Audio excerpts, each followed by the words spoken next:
We always call game ones kind of a feeling out situation. Is that too easy to write this off as that, or did you feel like some things you were trying, you saw some things that they're going to carry through this series? I feel like there's obviously a drastic difference between our last series and style of play with how the Lakers come at you on both ends of the floor. Their personnel, obviously AD had a big game, but for the most part, there's that little run in the third quarter where they got some momentum and took it to a 14-point lead at one point. But we obviously clawed our way back, tied it with minutes and change left, gave ourselves an opportunity.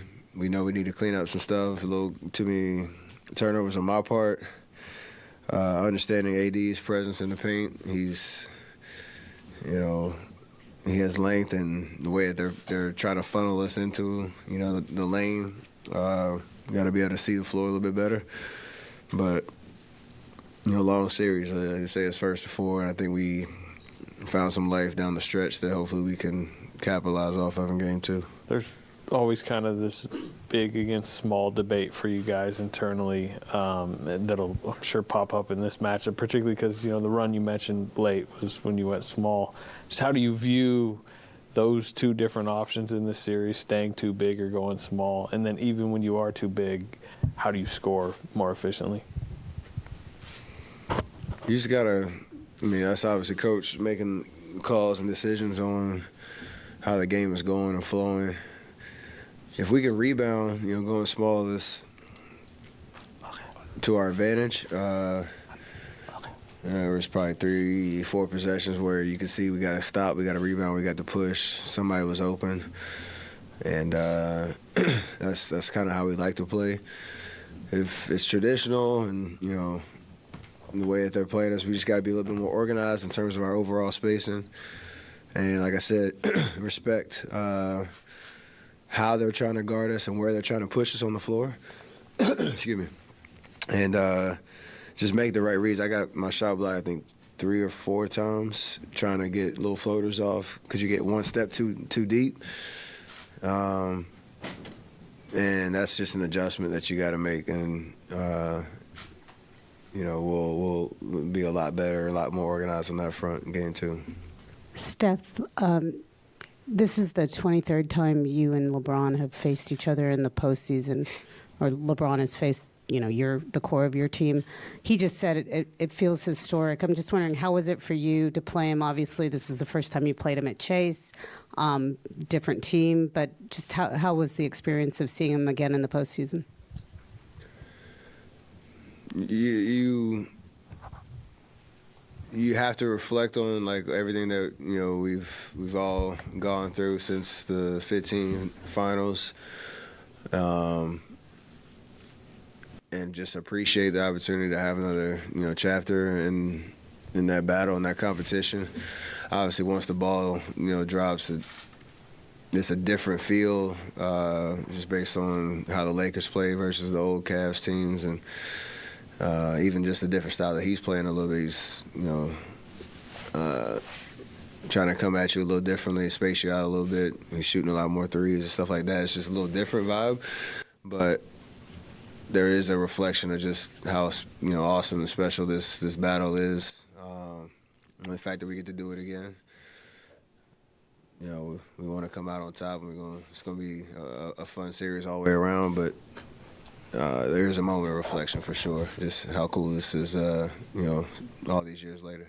Quick follow-up to that one before I ask you another one, but what was going on when he was walking with you to the sideline when you were coming out of the game? Was that just a conversation, or was he trying to sneak onto your bench or something? He walked all the way down the court with you. Nah, he was just joking around about having to guard me all the way till I got to the bench. And also, what did you think about Jordan taking that shot? You were getting doubled. It was early. You did have a timeout. You fine with that shot? For sure. I know he made 6 of them tonight. And we talked about a little bit about certain adjustments we need to make throughout the course of the game to keep creating good looks. But it was decisive. It was, a shot he was open and flow. And considering how they guard us on that possession, trapping me at that half court, Draymond swinging it over to him, it's kind of in rhythm shot. But I'm sure he felt pretty good about it. That's why he shot it. There's no kind of regrets on that. It's just make or miss type situation. A lot of trust in him and his ability to put the ball in the basket. Steph, so Lakers tethering a lot. They got 25 free throws. So how would you guys to make an adjustment to control the foul trouble?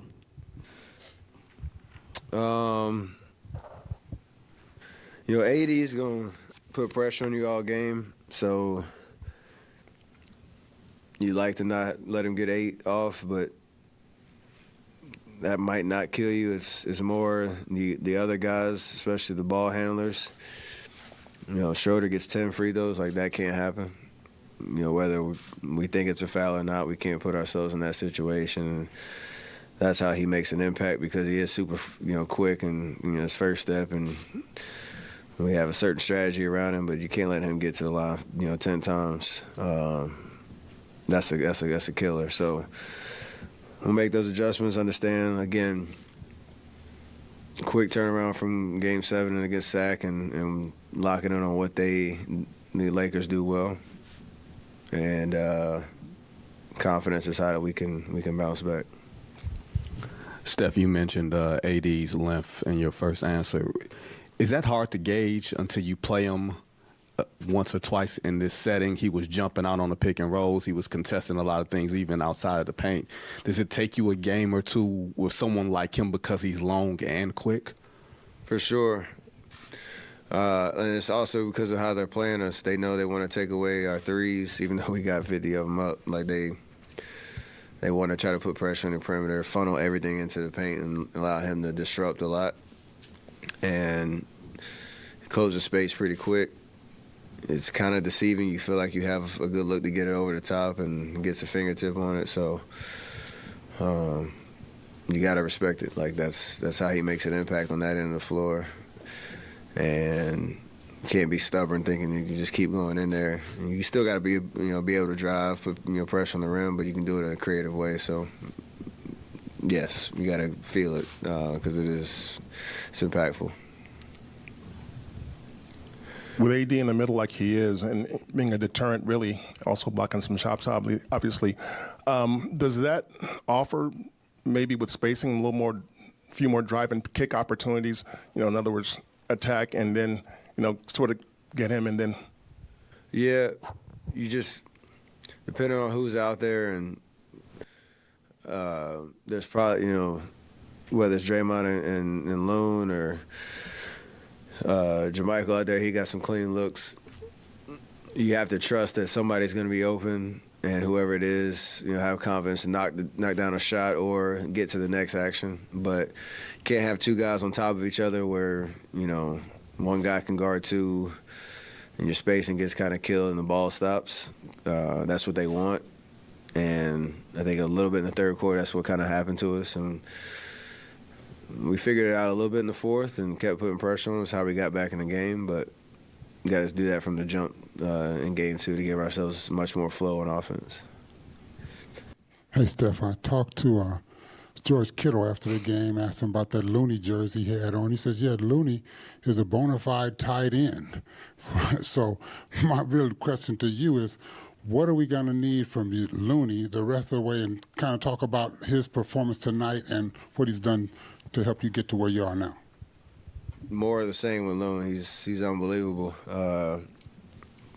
20-plus rebounds again, killing it on the offensive glass, just giving us extra possessions and, that physicality in the paint. So just more of the same. I love, the way that he's playing and the way that he's impacting the game. And obviously he understands he has a tough matchup with AD, and AD's going to get his points.